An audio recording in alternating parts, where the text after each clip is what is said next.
यांना निश्चितपणानं पक्षाच्या बाबत अन्याय झाल्याचा आनाबाका घेण्याचा अधिकार राहिलेला नाही। एका युवक नेत्याने सांगितलं की नेत्यांचे कार्यकर्ते, प्रतिष्ठानचे कार्यकर्ते दहशतवादी आहेत, खंडणीखोर आहेत। निश्चितपणाने मी या युवक नेत्याला सांगू इच्छितो, आपण स्वतः रस्त्याला पिऊन हलगडत चालायचं आणि समोरच्याला सांगायचं की बाबा तू बेवडा आहे, अशी परिस्थिती निर्माण झाली। विखे महसूल मंत्री झाल्यानंतर महसूल खातं कंपनीमध्ये पाठवायचं आणि यांनी विखेंकर कंपनीच्या मालकांना, कंपनीच्या अधिकाऱ्यांना नेऊन तडजोडी करायच्या। माझा स्वतःचा सप्लायरचा व्यवसाय असल्या कारणानं, मी स्वतः पेविंग ब्लॉक बनवत असल्या कारणानं, माझा स्वतःचा फ्लाय शीटचा बनवण्याचा कारखाना असल्या कारणानं या गोष्टी मी जवळून पाहिल्या। तुम्ही पाटीलकीची भाषा करता, 25-25, 30-30 पैसे कमिशन साठी सप्लायरचा धंदा करायला तुम्ही निघालात आणि कोणाला खंडणीखोर म्हणता। स्वतः तुम्ही तडजोडी करायच्या। सर्वसामान्य बहुजनांच्या कार्यकर्त्यांनी कर्ज काढून गाड्या घेतल्या, त्यांना तुमच्यामुळे विकावं लागल्या। बहुजनांच्या कार्यकर्त्यांनी वेगवेगळे व्यवसाय चालू केले, तुमच्यामुळे ते व्यवसाय त्यांना बंद करावे लागले। आणि तुम्ही आज लोकनेत्यांच्या कार्यावरती जर शंका घेत असाल तर निश्चितपणे आमच्या ताईंनी सांगितलं का मोठ्यांच्या लेकराला अक्कल नसते, हे सत्य आहे। तुमच्यावरती आळ आलाय पाटीलकीचा, तुम्ही आज राजकारण करता बापदादांच्या जीवावरती, परंतु नेत्यांनी राजकारण स्वतःच्या हिमतीवरती चालू केलं आणि ते राजकारण तेवढं ठेवण्याचं काम केलं। निश्चितपणाने नेते त्यांच्या पायाखालचे वाळू सरकलेले आहेत आणि म्हणून ते आज तुमच्यावरती वैयक्तिक टीका असेल, प्रतिष्ठानचा कार्यकर्ता रात्रंदिवस झटत असताना त्यांच्यावरती वैयक्तिक पातळीवर टीका असेल, हे त्यांनी चालू केले। परंतु माझी कार्यकर्त्याला नम्र अशी विनंती, आपल्याला पवार साहेबांची शिकवण आहे, आपण पवार साहेबांच्या पक्षाचं काम करणार आहोत, आपण पवार साहेबांच्या मार्गदर्शनाखाली वाटचाल करणार आहोत। त्यांच्या टीकेकडे दुर्लक्ष करा। आपल्याला निश्चितपणे नेत्यांना खासदार करायचे। गेला महिनाभर तुम्ही तालुका सोडून, घरदार सोडून, मुलाबाळा सोडून, आईवडिलांचा चेहरा देखील पाहत नाही, तुम्ही इतर तालुक्यामध्ये प्रचाराचं काम करता आणि निश्चितपणे बाहेरच्या तालुक्यामध्ये आपले कार्यकर्ते काम करत असताना यांनी पारनेर तालुक्यामध्ये लीड मिळणार नाही असं एक पेरण्याचं काम केले। निश्चितपणे गोष्ट गांभीर्याने घेण्याची आहे। गेल्या 2 वर्षापासून नेते लोकसभा लढवणार ही चर्चा चालू झाल्यापासून लोणीच्या लोकांनी घर जावयासारखा पारनेर तालुका धरलेला आहे।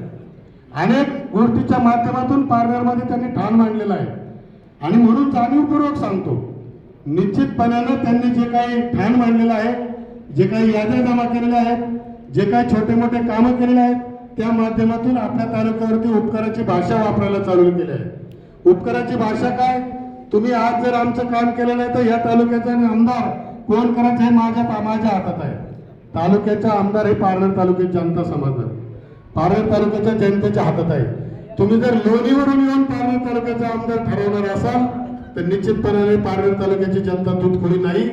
निश्चितपणाने मला स्वाभिमानाने सांगावं वाटतं, जे काय बीजेपीच्या नावाखाली कार्यकर्ते त्यांच्या स्टेजवर फिरतात त्याच्यातल्या 5 ते 6 जणांना आमदारकीचं आम्हीच दाखवले। तुला आमदार करतो, तू माझं काम कर, तुला आमदार करतो, तुला माझं काम कर।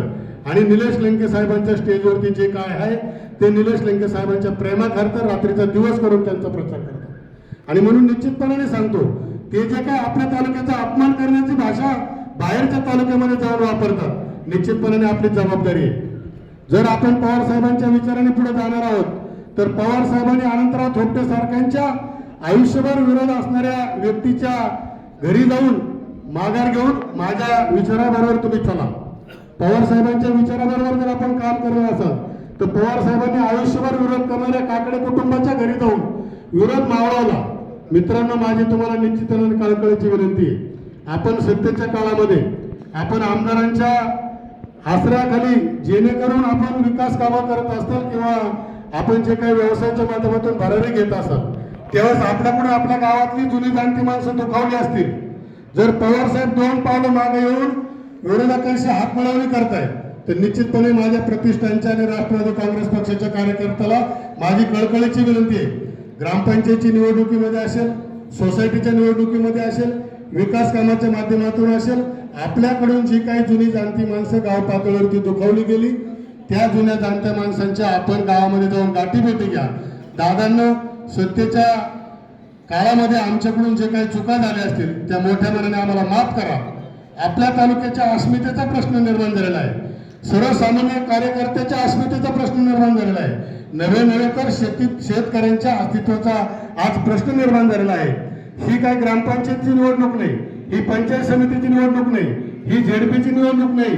आपले भावकीचे हेवे दावे आपण बाजूला ठेवू, आपल्या गावकीचे हेवे दावे आपण बाजूला ठेवू आणि तालुक्याच्या हितासाठी, तालुक्याच्या अस्मितेसाठी, तालुक्याचं नाव जिल्ह्यामध्ये राज्यामध्ये करण्यासाठी आपण निश्चितपणे 2 पावलं पाठीमागे येऊ. जुन्या जाणत्या माणसाला, दुखावलेल्या माणसाला बरोबर घेऊन निश्चितपणे हे निलेश लंके साहेबांचं लीड पुढे कसं नेता येईल यासाठी प्रयत्न करू, अशी एक माफक अपेक्षा मी कार्यकर्त्यांकडून व्यक्त करतो. अजून 1 महिना बाकी आहे. विरोधक अनेक गोष्टीचं खोड समाजासमोर नेऊन आपल्याला बदनाम करण्याचा प्रयत्न करतील. त्याकडे दुर्लक्ष करा. आपल्याला मतदान घडून आणायचंय. मतदाने तुतारीच्या माणसाला घडून आणायचंय. मतदाने निलेश लंके साहेबांना घडून आणायचंय. त्यामुळे इंग्रजी बोलतो, मराठी बोलतो, मी डॉक्टर आहे, तुम्ही कोण आहे, ह्या गोष्टीकडे दुर्लक्ष करा. त्यांनी विकास कामाच्या आणाभाका घेतल्या. मी 6 महिन्यात काम करतो. 6 महिन्यात केलेल्या कामाच्या आपल्या गाडीवरती पाहिलेल्या आपण पाहिल्यात. 6 महिन्यात केलेल्या कामाच्या गव्हाणवाडी ते आळकुटी रस्त्याची दुरावस्था आपण पाहिली. आपल्याला त्या गोष्टीच्या खोलावरती जायचं नाही. आपली लढाई मोठ्या व्यक्तींसमोर आहे. आपली लढाई ही तालुक्याच्या अस्तित्वाची आहे आणि म्हणून आपण इतर तालुक्यामध्ये जेवढं लक्ष देतो किंबहुना त्यापेक्षा जास्त आपल्या गावामध्ये लक्ष द्या. आपल्या गावामध्ये जास्तीत जास्त मतदान घडून आणण्यासाठी आपण प्रयत्नशील राहा. ज्यावेळेस या मतपेट्या फुटली, बूथवरती ज्याचं मतदान जास्त नीटी आपण गावाचं मतदान देऊ, त्यावेळेस निश्चितपणे त्यांच्या तोंडामध्ये चपराक मारल्याशिवाय राहणार नाही.